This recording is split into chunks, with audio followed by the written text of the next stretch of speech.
ഈശോയുടെ സമാധാനം നമ്മളുടെ ഹൃദയങ്ങളെ ഭരിക്കട്ടെ. ഇന്ന് നമുക്ക് മൂന്നാം പ്രമാണം, അതായത് സാബത്ത് എന്താണ് എന്നതിനെക്കുറിച്ച് ധ്യാനിക്കാം. ഉൽപ്പത്തി പുസ്തകം 2-ാം അധ്യായം 1 മുതൽ 5 വരെയുള്ള തിരുവചനത്തിലൂടെ നാം കടന്നു പോകുമ്പോൾ ദൈവമായ കർത്താവ് ഇവിടെ പറയുകയാണ്, അങ്ങനെ ആകാശവും ഭൂമിയും അവയിലുള്ള സമസ്തവും പൂർണ്ണമായി. ദൈവം തൻ്റെ ജോലി 7-ാം ദിവസം പൂർത്തിയാക്കി. താൻ തുടങ്ങിയ പ്രവൃത്തിയിൽ നിന്ന് വിരമിച്ച് 7-ാം ദിവസം അവിടുന്ന് വിശ്രമിച്ചു. സൃഷ്ടികർമ്മം പൂർത്തിയാക്കി തൻ്റെ പ്രവർത്തനങ്ങളിൽ നിന്ന് വിശ്രമിച്ച 7-ാം ദിവസത്തെ ദൈവം അനുഗ്രഹിച്ച് വിശുദ്ധമാക്കി. ഇവിടെ പറയുകയാണ്, ദൈവമായ കർത്താവ് തൻ്റെ സൃഷ്ടികർമ്മം പൂർത്തിയാക്കി 7-ാം ദിവസം അവിടുന്ന് വിശ്രമിച്ച് വിശുദ്ധമാക്കിയ ദിവസത്തെയാണ് നാം സാബത്ത് ദിവസം അഥവാ കർത്താവിൻ്റെ ദിനം എന്ന് പറയപ്പെടുന്നത്. ഇത് തന്നെയാണ് 10 പ്രമാണങ്ങളിൽ 3-ാം പ്രമാണമായി ദൈവമായ കർത്താവ് നമുക്ക് നൽകിയത്. സാബത്ത് ദിവസത്തെ വിശുദ്ധ ദിനമായി ആചരിക്കുക എന്നുള്ളത്. കർത്താവ് പുറപ്പാട് പുസ്തകം 20-ാം അധ്യായം 1 മുതൽ 17 വരെയുള്ള തിരുവചനത്തിൽ 10 പ്രമാണങ്ങൾ നമുക്ക് നൽകുകയാണ്. അവിടെ 3-ാം പ്രമാണത്തിൽ അവിടുന്ന് ഇപ്രകാരം നമ്മെ പഠിപ്പിക്കുന്നുണ്ട്. പുറപ്പാട് പുസ്തകം 20-ാം അധ്യായത്തിൽ 8 മുതലുള്ള തിരുവചനത്തിൽ, സാബത്ത് വിശുദ്ധ ദിനമായി ആചരിക്കണമെന്ന് ഓർമ്മിക്കുക. 6 ദിവസം അധ്വാനിക്കുക, എല്ലാ ജോലികളും ചെയ്യുക. എന്നാൽ 7-ാം ദിവസം നിൻ്റെ ദൈവമായ കർത്താവിൻ്റെ സാബത്താണ്. അന്ന് നീയോ നിൻ്റെ മകനോ മകളോ ദാസനോ ദാസിയോ നിൻ്റെ മൃഗങ്ങളോ നിന്നോടൊത്ത് വസിക്കുന്ന പരദേശിയോ ഒരു വേലയും ചെയ്യരുത്. എന്തെന്നാൽ കർത്താവ് 6 ദിവസം കൊണ്ട് ആകാശവും ഭൂമിയും സമുദ്രവും അതിലുള്ള സമസ്തവും സൃഷ്ടിക്കുകയും 7-ാം ദിവസം വിശ്രമിക്കുകയും ചെയ്തു. അങ്ങനെ അവിടുന്ന് സാബത്ത് ദിനത്തെ അനുഗ്രഹിക്കുകയും വിശുദ്ധീകരിക്കുകയും ചെയ്തു. ഇവിടെ ദൈവമായ കർത്താവ് പറയാണ്, ആ ദിവസം വിശുദ്ധ ദിവസമായിട്ട് കർത്താവ് വിശ്രമിച്ച് അനുഗ്രഹിച്ച ദിനത്തെ നാമും ഏറ്റവും വിശുദ്ധമായി കാണണം. കർത്താവ് പ്രത്യേകമായിട്ട് നമ്മോട് പറയുകയാണ്, അന്ന് നീയോ നിൻ്റെ മകളോ നിൻ്റെ ദാസനോ ദാസിയോ നിൻ്റെ വീട്ടിലെ മൃഗങ്ങളോ ഒന്നും ഒരു വേലയും ചെയ്യരുതെന്ന്. കാരണം ദൈവമായ കർത്താവിനെ നാം ബഹുമാനിക്കുന്ന അടയാളമാണ് കർത്താവിൻ്റെ ദിവസം വിശുദ്ധ ദിനമായിട്ട് ആചരിക്കുക എന്നുള്ളത്. പഴയ നിയമത്തിൽ സാബത്ത് ദിനം എന്ന് പറഞ്ഞാൽ ശനിയാഴ്ച ദിവസം ആയിരുന്നു. എന്നാൽ നാം പുതിയ നിയമത്തിലേക്ക് കടന്നു വരുമ്പോൾ നമ്മുടെ കർത്താവ് നമുക്ക് വേണ്ടി പീഡകൾ സഹിച്ച് 3-ാം നാൾ ഉയർത്തതിൻ്റെ ദിനമായ ഞായറാഴ്ച ദിവസം പിതാവായ ദൈവം ഉദ്ധിതനായ ദൈവത്തെ മഹത്വീകരിക്കപ്പെട്ട ശരീരവുമായി നമുക്ക് നൽകിയ ദിവസത്തെയാണ് നാം സാബത്ത് ദിവസം അഥവാ കർത്താവിൻ്റെ വിശുദ്ധ ദിനമായിട്ട് നാം ആചരിക്കുന്നത്. നാം ഈ കർത്താവിൻ്റെ ദിനത്തെ മറ്റ് ദിവസങ്ങളിൽ നിന്ന് വ്യത്യസ്തമായിട്ട് കാണുകയും ആ ദിവസത്തെ നാം ഏറ്റവും ബഹുമാനിക്കുകയും കർത്താവിൻ്റെ ദിനമായിട്ട് നാം ആചരിക്കുകയും ചെയ്യണം.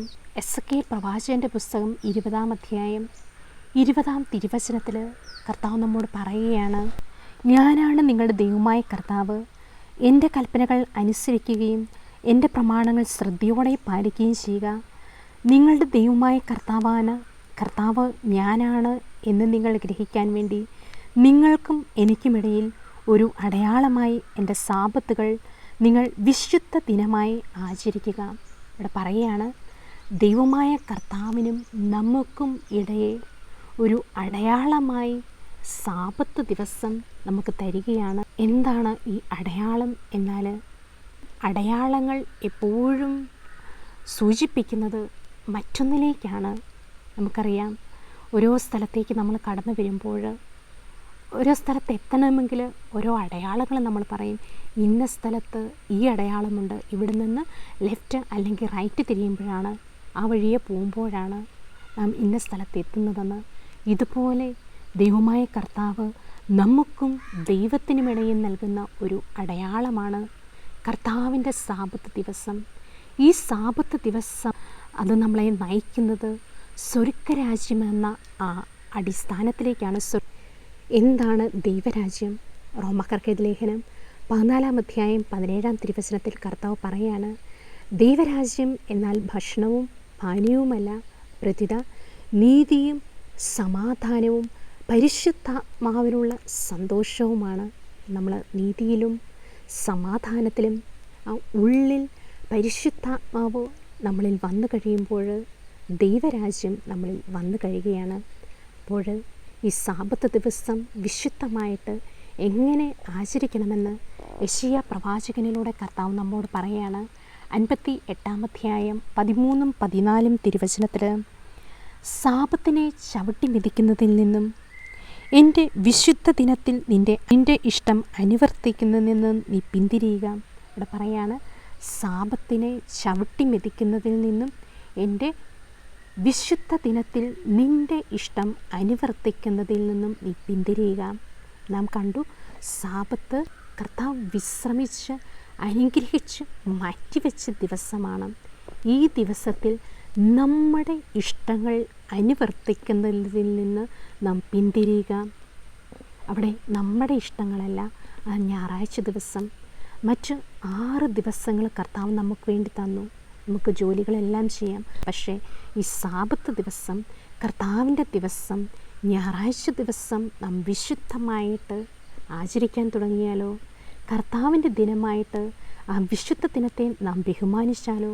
കർത്താവ് നമ്മോട് പറയുകയാണ് ഇവിടെ, സാബത്തിനെ സന്തോഷദായകവും കർത്താവിൻ്റെ വിശുദ്ധ ദിനത്തെ ബഹുമാനിയുമായി കണക്കാക്കുക. എന്നിട്ട് പറയാണ്, നമ്മൾ ഈ ദിവസത്തെ ബഹുമാനിക്കണം. നിൻ്റെ സ്വന്തം വഴിയിലൂടെ നടക്കാതെയും നിൻ്റെ താല്പര്യങ്ങൾ അന്വേഷിക്കാതെയും വ്യർത്ഥ ഭാഷണത്തിൽ ഏർപ്പെടാതെയും അതിനെ ആദരിക്കുക. വലിയൊരു രഹസ്യം പറയാണ്, നാം ഞായറാഴ്ച ദിവസം എങ്ങനെ ആചരിക്കണമെന്നുള്ളത്. നിൻ്റെ സ്വന്തം വഴിയിലൂടെ നടക്കാതെയും, നമ്മുടെ സ്വന്തം വഴികൾ നമ്മളെടുത്ത് മാറ്റണം. നമ്മുടെ സ്വന്തം താല്പര്യങ്ങൾ അന്വേഷിക്കാതെയും വ്യർത്ഥ ഭാഷണത്തിൽ ഏർപ്പെടാതെയും, അതായത് നമ്മുടെ നാവിനെ നിയന്ത്രിച്ച് ആ ദിവസം കർത്താവിന് വേണ്ടി നാം മാറ്റിവെച്ചാലോ, അനേക അനുഗ്രഹങ്ങൾ, കർത്താവിൻ്റെ വാഗ്ദാനങ്ങളെല്ലാം കർത്താവ് നമുക്ക് തരും. ഇവിടെ പറയുകയാണ്, അപ്പോൾ നീ കർത്താവിൽ ആനന്ദം കൊള്ളും, ലോകത്തിലെ ഉന്നത സ്ഥാനങ്ങളിലൂടെ നിന്നെ ഞാൻ സവാരി ചെയ്യിപ്പിക്കും. നിൻ്റെ പിതാവായ യാക്കോബിൻ്റെ ഓഹരി കൊണ്ട് ഞാൻ നിന്നെ പരിപാലിക്കും. കർത്താവാണ് ഇത് അരുളി ചെയ്തിരിക്കുന്നത്. ഇത് പറയാണ്, എല്ലാ അനുഗ്രഹങ്ങളും നമുക്ക് ലഭിക്കുകയാണ്. യാക്കോബിൻ്റെ ഓഹരി കൊണ്ട് ദൈവം നമ്മളെ പരിപാലിക്കും. എന്താണ് യാക്കോബിൻ്റെ ഓഹരി? യെശയ്യാ പ്രവാചകന്റെ പുസ്തകം 54 അധ്യായം 17 വചനത്തെ പറയാണ്, എന്താണ് നമ്മുടെ ഓഹരി, എന്താണ് നമ്മുടെ പൈതൃക അവകാശം എന്ന്. നിന്നെ ഉപദ്രവിക്കാൻ ഉണ്ടാക്കിയ ഒരായുധവും ഫലപ്രദമാവുകയില്ല. നിനക്കെതിരെ വിധി പ്രസ്താവിക്കുന്ന എല്ലാ നാവുകളെയും നീ ഖണ്ഡിക്കും. കർത്താവിൻ്റെ ദാസരുടെ പൈതൃകവും എൻ്റെ നീതി നടത്തലുമാണിത്. കർത്താവിൻ്റെ ദാസരുടെ പൈതൃകം എന്താണ്? നമുക്കെതിരെ വിധി പ്രസ്താവിക്കുന്ന എല്ലാ നാവുകളും കർത്താവിൻ്റെ നാമത്തിന് മുമ്പിൽ തകർന്നു പോകും. നമ്മൾ സാബത്ത് വിശുദ്ധ ദിനമായിട്ട് ആചരിച്ചാൽ, മറ്റു ദിനങ്ങളിൽ നിന്ന് ആ ദിവസത്തെ വ്യത്യസ്തമായി കണ്ടാലോ, എല്ലാ അനുഗ്രഹങ്ങളും നമുക്ക് ലഭിക്കും. പലരുടെയും കുടുംബത്തിന് ഉയർച്ചയില്ലാത്തതിൻ്റെ വലിയൊരു രഹസ്യമാണ് ഈ കർത്താവിൻ്റെ വിശുദ്ധ ദിവസം നാം വിശുദ്ധമായിട്ട് ആചരിക്കാത്തത്. നമുക്കൊന്ന് ഈ ഒരു 3-ാം പ്രമാണം വിശുദ്ധമായിട്ട് ആചരിക്കാൻ പരിശ്രമിക്കാം. എല്ലാ അനുഗ്രഹങ്ങളും കർത്താവ് നമുക്ക് കൊണ്ടുതരും. പറയാണ്, ഭൂമിയിലെ ഉന്നത സ്ഥാനങ്ങളിലൂടെ നിന്നെ ഞാൻ സവാരി ചെയ്യിപ്പിക്കും. തിന്മയൊഴികെ നന്മയായിട്ടുള്ളത് നാം ആഗ്രഹിച്ചാൽ കർത്താവ് തീർച്ചയായും നമുക്ക് കൊണ്ടുതരും. നാം ഒരു കാര്യം ചെയ്താൽ മതി, കർത്താവിൻ്റെ വിശുദ്ധ ദിനത്തെ നാം ബഹുമാനിക്കണം. ആ ദിവസം നാം കർത്താവിന് വേണ്ടി മാറ്റിവെക്കണം. പ്രത്യേകിച്ച് നമ്മൾ ആ ദൈവത്തെ സ്തുതിക്കുന്ന സങ്കീർത്തനങ്ങൾ, കീർത്തനങ്ങൾ എല്ലാം വായിക്കുകയാണെങ്കിൽ, പ്രത്യേകിച്ച് ഞായറാഴ്ച ദിവസം കുറേ സമയം നാം വിശുദ്ധ ഗ്രന്ഥം വായിക്കാൻ വേണ്ടി മാറ്റിവെക്കണം. ദൈവത്തെ സ്തുതിക്കുന്ന സ്തുതി കീർത്തനങ്ങൾ, ആലപിക്കുന്ന വചനങ്ങൾ നാം അന്നേ ദിവസം വായിച്ചാൽ നാം ആത്മാവിൽ ഒത്തിരിയേറെ ശക്തി കൊണ്ട് നിറയും. ദൈവരാജ്യത്തിലെ രഹസ്യങ്ങൾ അനേകം നമുക്ക് ദൈവം വെളിപ്പെടുത്തി തരും. യാക്കോബിൻ്റെ ഓഹരി കൊണ്ട് നമ്മളെ തൃപ്തരാക്കും. പ്രത്യേകിച്ച് പുറപ്പാടിൻ്റെ പുസ്തകം 15-ാം അധ്യായം 1 മുതൽ 17 വരെയുള്ള തിരുവചനങ്ങൾ മോശയുടെ കീർത്തനവും നിയമാവർത്തനത്തിൻ്റെ പുസ്തകം 32-ാം അധ്യായത്തിൽ അവിടെയും മോശയുടെ കീർത്തനത്തെക്കുറിച്ച് പറയുകയാണ്. 1 സാമുവേൽ 2-ാം അധ്യായം 1 മുതൽ 11 വരെയുള്ള തിരുവചനത്തിൽ ഹന്നയുടെ കീർത്തനത്തെക്കുറിച്ച് പറയുകയാണ്. ന്യായാധിപന്മാരുടെ പുസ്തകം 5-ാം അധ്യായത്തിൽ ദെബോറ കീർത്തനം പാടി കർത്താവിനെ സ്തുതിക്കുകയാണ്. 1 ദിനവൃത്താന്തം 16-ാം അധ്യായം 7 മുതൽ 21 വരെയുള്ള തിരുവചനത്തിൽ അവർ കീർത്തനം പാടി ദൈവത്തെ സ്തുതിക്കുകയാണ്. 2 സാമുവേൽ 22-ാം അധ്യായത്തിൽ ദാവീദ് വിജയിച്ചു കഴിഞ്ഞപ്പോൾ സ്തോത്രഗീതം പാടി കർത്താവിനെ സ്തുതിക്കുകയാണ്. ദാനിയേൽ പ്രവാചകൻ്റെ പുസ്തകം 3-ാം അധ്യായം 3 യുവാക്കന്മാർ അഗ്നിജാലകളുടെ മധ്യേ കിടന്ന് ദൈവത്തെ സ്തുതിക്കുകയാണ്. സർവ്വസൃഷ്ടികളോടും ദൈവത്തെ സ്തുതിച്ച് മഹത്വപ്പെടുത്താൻ പറയുകയാണ്. ഈ കീർത്തനങ്ങളെല്ലാം നാം വായിക്കുമ്പോൾ, ദൈവത്തിന് നന്ദി പറയുമ്പോൾ ഏറ്റവും വലിയ കൃതജ്ഞത എന്ന് പറഞ്ഞാൽ സങ്കീർത്തനങ്ങളുടെ പുസ്തകം 50-ാം അധ്യായം 14-ഉം 24-ഉം തിരുവചനത്തിൽ പറയുന്നുണ്ട്, കൃതജ്ഞതയായിരിക്കട്ടെ നീ ദൈവത്തിന് അർപ്പിക്കുന്ന യഥാർത്ഥ ബലി. അപ്പോൾ നമ്മൾ കൃതജ്ഞതയോടെ ഈ ഞായറാഴ്ച ദിവസം നമ്മൾ ആചരിച്ച് കഴിയുമ്പോൾ തീർച്ചയായിട്ടും കർത്താവും നമ്മെ ബഹുമാനിക്കാൻ തുടങ്ങും. യോഹന്നാൻ്റെ സുവിശേഷം 12-ാം അധ്യായം 26-ാം തിരുവചനത്തിൽ പറയുന്നത് പോലെ, എന്നെ ശുശ്രൂഷിക്കാൻ ആഗ്രഹിക്കുന്നവൻ എന്നെ അനുഗമിക്കട്ടെ, അപ്പോൾ ഞാൻ ആയിരിക്കുന്നിടത്ത് എൻ്റെ ശുശ്രൂഷകനും ആയിരിക്കും. എന്നെ ശുശ്രൂഷിക്കുന്നവനെ എൻ്റെ പിതാവ് ബഹുമാനിക്കും. അപ്പം ഈശോയെ ശുശ്രൂഷിക്കാൻ നാം തുടങ്ങിയാലോ പിതാവായ ദൈവം നമ്മളെ ബഹുമാനിക്കും. അപ്പം ദൈവത്തിൻ്റെ ദിനമായ ആ സാബത്ത് ദിവസത്തെ നാം ദൈവത്തെ സ്തുതിച്ചുകൊണ്ട് കീർത്തനം പാടി മറ്റ് ദിവസങ്ങളിൽ നിന്ന് വ്യത്യസ്തമായിട്ട് നാം അതിനെ ബഹുമാനിച്ചാലോ തീർച്ചയായും കർത്താവ് നമ്മളെ അനുഗ്രഹിക്കും. അതുകൊണ്ട് പ്രത്യേകിച്ച് നമ്മൾ സങ്കീർത്തനം 93-ഉം 95 മുതൽ 101 വരെയുള്ള സങ്കീർത്തനങ്ങൾ ദൈവത്തെ രാജാവായിട്ട് വാഴിക്കുന്ന സങ്കീർത്തനങ്ങളാണ്. ഇവയെല്ലാം നാം ആലപിച്ച് കർത്താവിനെ സ്തുതിക്കുമ്പോൾ അനേക അനുഗ്രഹങ്ങൾക്ക് നാം ഓരോരുത്തരും പാത്രീഭൂതരായി തീരും. അതുകൊണ്ട് ഈ സാബത്ത് ദിവസം നമുക്ക് കർത്താവിൻ്റെ കൂടെയായിരിക്കാം. ഞായറാഴ്ച ദിവസത്തെ ബഹുമാനിച്ച് കർത്താവിൻ്റെ വചനങ്ങളുമായിട്ട് നമുക്ക് ഇരിക്കാം. പുസ്തകപ്രവർത്തനം 13-ാം അധ്യായം 26-ഉം 27-ഉം തിരുവചനം നാം വായിക്കുമ്പോൾ ഇവിടെ ഇപ്രകാരം പറയുകയാണ്, സഹോദരരെ, അബ്രഹത്തിൻ്റെ സന്തതികളെ, ദൈവഭയമുള്ളവരെ, നമ്മുടെ അടുത്തേക്ക് ഈ രക്ഷയുടെ വചനം അയക്കപ്പെട്ടിരിക്കുന്നു. ജെറുസലേം നിവാസികളും അവരുടെ അധികാരികളും അവനെ അറിയാതെയും എല്ലാ സാപത്തിലും വായിക്കുന്ന പ്രവാചക വചനങ്ങൾ ഗ്രഹിക്കാതെയും അവനെ ശിക്ഷയ്ക്ക് വിധിച്ചുകൊണ്ട് ആ വചനങ്ങൾ പൂർത്തിയാക്കി. അപ്പോഴും നമ്മൾ ഓരോ ഞായറാഴ്ചയും പ്രവാചകന്മാരുടെ പുസ്തകത്തിൽ നിന്ന് ഓരോ വചനങ്ങൾ വായിച്ചാൽ ആത്മീയ ശക്തി കൊണ്ട് നിറയും. അതായത് യെശയ്യാ പ്രവാചകൻ്റെ പുസ്തകത്തിൽ നിന്ന് ഒരധ്യായം, ജെറമിയ പ്രവാചകൻ, എസെക്കിയേൽ പ്രവാചകൻ, ദാനിയേൽ പ്രവാചകൻ, പിന്നെ നമ്മൾ ഓരോ പ്രവാചകന്മാരുടെ പുസ്തകത്തിൽ നിന്ന് ഓരോ അധ്യായങ്ങൾ വായിക്കുമ്പോൾ നമ്മളും പരിശുദ്ധാത്മാവ് കൊണ്ട് നിറയും. അനേക ദൈവീക രഹസ്യങ്ങൾ ദൈവം നമുക്ക് വെളിപ്പെടുത്തി തരും. അതാണ് നാം വിശുദ്ധ ദിനമായിട്ട് കർത്താവിൻ്റെ ദിവസം ആചരിച്ചാലുള്ള പ്രത്യേകത. നമുക്കൊന്ന് പരിശ്രമിക്കാം. ഞായറാഴ്ച ദിവസത്തെ മറ്റ് ദിവസങ്ങളിൽ നിന്നും വ്യത്യസ്തമാക്കി കർത്താവിനോട് കൂടെ ആയിരിക്കുക. ദൈവം തീർച്ചയായിട്ടും നമ്മളെ ഓരോരുത്തരെയും അനുഗ്രഹിക്കും. ഓരോ വചനങ്ങളും നാം പാലിച്ചു വരുമ്പോഴാണ് കർത്താവ് നമ്മളെ ഓരോരുത്തരെയും അനുഗ്രഹിക്കുകയും സ്വർഗരാജ്യത്തിന് അവകാശങ്ങളാക്കുകയും ചെയ്യുന്നത്.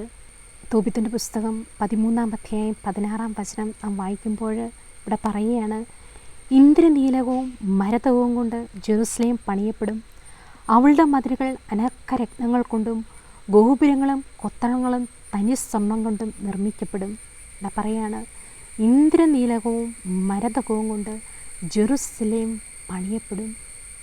എന്താണ് പുതിയ ജെറുസലേം? സ്വർഗരാജ്യമാകുന്ന ജെറുസലേം പണിയപ്പെടുന്നത് എന്തുകൊണ്ടാണ്? ഇന്ദ്രനീലകവും മരതകവും. എന്താണ് ഇന്ദ്രനീലകവും മരതകവും? എഫെസ്യർക്കെഴുതിയ ലേഖനം 2-ാം അധ്യായം 18ഉം 19ഉം തിരുവചനത്തിൽ പറയാണ്, അപ്പസ്തോലന്മാരും പ്രവാചകന്മാരുമാകുന്ന അടിത്തറമേൽ പണിതുയർത്തപ്പെട്ടവരാണ് നിങ്ങൾ ഓരോരുത്തരും. അപ്പസ്തോലന്മാരും പ്രവാചകന്മാരുമാകുന്ന ഈ അടിത്തറമേൽ പണിതുയർത്തപ്പെടുന്ന ഓരോ വിശുദ്ധരും എത്രമാത്രം വിശുദ്ധീകരിക്കപ്പെടുന്നു, അതനുസരിച്ച് ഇന്ദ്രനീലകവും മരതകവുമായി മാറുകയാണ്. അതാണ് ജോബിൻ്റെ പുസ്തകം 23-ാം അധ്യായം 10-ാം തിരുവചനത്തിൽ പറയുന്നത്. അങ്ങനെ പരീക്ഷിച്ച് കഴിയുമ്പോൾ ഞാൻ സ്വർണം പോലെ പ്രശോഭിക്കും. ദൈവമായ കർത്താവ് നമ്മളെ ഓരോരുത്തരെയും പരീക്ഷിച്ച് കഴിയുമ്പോൾ സ്വർണം പോലെ നമ്മൾ ഓരോരുത്തരും തിളങ്ങുകയാണ്, ഇന്ദ്രനീലവും മരതകവുമായി മാറുകയാണ്. അതാണ് 1 കൊരിന്ത്യർ 15-ാം അധ്യായം 41-ാം തിരുവചനത്തിൽ, സൂര്യൻ്റെ തേജസ് ഒന്ന്, ചന്ദ്രൻ്റേത് മറ്റൊന്ന്, നക്ഷത്രങ്ങളുടേത് വേറൊന്ന്, നക്ഷത്രങ്ങൾ തമ്മിലും തേജസ്സിന് വ്യത്യാസമുണ്ട്. സ്വർഗീയ ശരീരങ്ങളുണ്ട്, ഭൗമിക ശരീരങ്ങളുമുണ്ട്. അപ്പോൾ എത്രമാത്രം നാം വിശുദ്ധീകരിക്കുന്നുവോ അത്രമാത്രം ദൈവിക തേജസ് കൊണ്ട് നിറയുകയും ദൈവരാജ്യത്തിൻ്റെ അടിസ്ഥാനങ്ങളായിട്ട് നമ്മൾ ഓരോരുത്തരും മാറുകയും ചെയ്യും. അപ്പോൾ ഓരോ കൽപ്പനകളും നാം അനുസരിക്കുന്നതനുസരിച്ച് ദൈവിക ശോഭ കൊണ്ട് നാം നിറയും. നമുക്ക് പുതിയ നിയമത്തിലേക്ക് ഒന്ന് കടന്നു വരാം. എന്താണ് പുതിയ നിയമത്തിലെ സാബത്ത്? ഈ സാബത്ത് ദിവസം കർത്താവ് നൽകുന്ന സമ്മാനങ്ങൾ എന്തൊക്കെയാണ്? നമ്മുടെ കർത്താവ് പീഡകൾ സഹിച്ച് മരിച്ച് ഉയർത്തതിൻ്റെ ആ ദിനമാണ്. പുതിയ നിയമത്തിലേക്ക് നാം കടന്നു വരുമ്പോൾ ഞായറാഴ്ച ദിവസം നാം കർത്താവിൻ്റെ ദിനമായിട്ട് ആചരിക്കുകയാണ്. ഇവിടെ യോഹന്നാൻ്റെ സുവിശേഷം 20-ാം അധ്യായം 19 മുതൽ 23 വരെയുള്ള തിരുവചനത്തിൽ സാബത്ത് ദിവസം കർത്താവിൻ്റെ ദിനം നാം വിശുദ്ധമായിട്ട് ആചരിച്ചാൽ കർത്താവ് തരുന്ന സമ്മാനങ്ങൾ എന്തെല്ലാമാണെന്ന് നമുക്ക് നോക്കാം. ഇവിടെ പറയുകയാണ്, ആഴ്ചയുടെ ആദ്യ ദിവസമായ അന്ന് വൈകിട്ട് ശിഷ്യന്മാർ യഹൂദരെ ഭയന്ന് കതകടച്ചിരിക്കെ യേശു വന്ന് അവരുടെ മധ്യയിൽ നിന്ന് അവരോട് പറഞ്ഞു, നിങ്ങൾക്ക് സമാധാനം. ദൈവമായ കർത്താവ് തരുന്ന ഒന്നാമത്തെ അനുഗ്രഹമാണ് സമാധാനം. ഇന്ന് നാം ഈ ലോകത്തിലേക്ക് നോക്കുമ്പോൾ ഒരൊറ്റ മനുഷ്യ മക്കൾക്കും ഇല്ലാത്ത ഒരു കാര്യമാണ് സമാധാനം ഇല്ലായ്മ. അദ്ദേഹത്തിൽ സമാധാനമില്ല. ദൈവമായ കർത്താവ് നാം ഞായറാഴ്ച ദിവസം വിശുദ്ധമായിട്ട് ആചരിച്ചാൽ നമുക്ക് തരുന്ന ഏറ്റവും വലിയ സമ്മാനമാണ് സമാധാനം. മറ്റിവിടെ പറയാണ്, ഇപ്രകാരം പറഞ്ഞുകൊണ്ട് അവൻ തൻ്റെ കൈകളും പാർശ്വവും അവരെ കാണിച്ചു. കർത്താവിനെ കണ്ട് ശിഷ്യന്മാർ സന്തോഷിച്ചു. യേശു വീണ്ടും അവരോട് പറഞ്ഞു, നിങ്ങൾക്ക് സമാധാനം. പിതാവ് എന്നെ അയച്ചതുപോലെ ഞാനും നിങ്ങളെ അയക്കുന്നു. ഇത് പറഞ്ഞിട്ട് അവരുടെ മേൽ നിശ്വസിച്ചുകൊണ്ട് അവരോട് അരുളി ചെയ്തു, നിങ്ങൾ പരിശുദ്ധാത്മാവിനെ സ്വീകരിക്കുവിൻ. അപ്പോൾ പരിശുദ്ധാത്മാവും ദൈവം നമുക്ക് തരുന്ന ഒരു സമ്മാനമാണ്. പറയാണ്, ബന്ധിക്കാനും അഴിക്കാനുമുള്ള അധികാരവും സാബത്ത് വിശുദ്ധമായിട്ട് ആചരിച്ചാൽ ദൈവം നമുക്ക് തരുന്ന ഒരു അനുഗ്രഹമാണ്. പിന്നീട് യോഹന്നാൻ്റെ സുവിശേഷം 20-ാം അധ്യായം 24 മുതൽ 29 വരെയുള്ള തിരുവചനത്തിൽ 8 ദിവസങ്ങൾക്ക് ശേഷം, അതായത് അടുത്ത ഞായറാഴ്ച നമ്മുടെ കർത്താവ് ശിഷ്യന്മാർക്ക് പ്രത്യക്ഷപ്പെട്ടപ്പോൾ തോമസ് അവരോട് കൂടി ഇല്ലായിരുന്നു. അപ്പം 8 ദിവസങ്ങൾക്ക് ശേഷം ആ ഞായറാഴ്ച ദിവസം വിശുദ്ധ തോമസും ഉണ്ടായിരുന്ന സമയത്ത് കർത്താവ് പ്രത്യക്ഷപ്പെട്ടപ്പോൾ ആ ഞായറാഴ്ച ദിവസത്തിൻ്റെ സമ്മാനമാണ് ആ തിരുമുറിവുകളിൽ കാണുവാനും അവയെ സ്പർശിക്കാനുമുള്ള അനുഗ്രഹം കർത്താവ് വിശുദ്ധ തോമസിന് നൽകുകയാണ്. ഞായറാഴ്ച ദിവസത്തിലാണ് മുറിവേറ്റ ക്രിസ്തുവിനെ കാണുവാനും ആ മുറിവിൽ തൊടുവാനും വിശുദ്ധ തോമസിന് അനുഗ്രഹം കിട്ടിയത്. ഇമ്മാവൂസിലേക്ക് പോയ ശിഷ്യന്മാർക്കും കർത്താവിനെ കണ്ടുമുട്ടിയതും ആ വിശുദ്ധ ലിഖിതങ്ങൾ ഗ്രഹിക്കാൻ അവരുടെ ഹൃദയങ്ങൾ തുറന്നതും എല്ലാം ഞായറാഴ്ച ദിവസമാണ്. ലൂക്കായുടെ സുവിശേഷം 24-ാം അധ്യായം 13 മുതൽ 49 വരെയുള്ള തിരുവചനം നാം വായിക്കുമ്പോൾ ഞായറാഴ്ച ദിവസം കർത്താവ് വിശുദ്ധ ലിഖിതങ്ങൾ ഗ്രഹിക്കുവാൻ അവരുടെ ഹൃദയങ്ങൾ തുറന്നു കൊടുക്കുകയാണ്. അതിനുശേഷം പരിശുദ്ധ കുർബാന സ്ഥാപിക്കുകയാണ്. ആ പരിശുദ്ധ കുർബാനയിലൂടെ വിശുദ്ധീകരിക്കുകയാണ്. ലൂക്കായുടെ സുവിശേഷം 24-ാം അധ്യായം 30-ാം തിരുവചനത്തിൽ, അവരോടൊപ്പം ഭക്ഷണത്തിരുന്നപ്പോൾ അവൻ അപ്പമെടുത്ത് ആശീർവദിച്ച് മുറിച്ചുകൊണ്ട് അവർക്ക് കൊടുത്തു.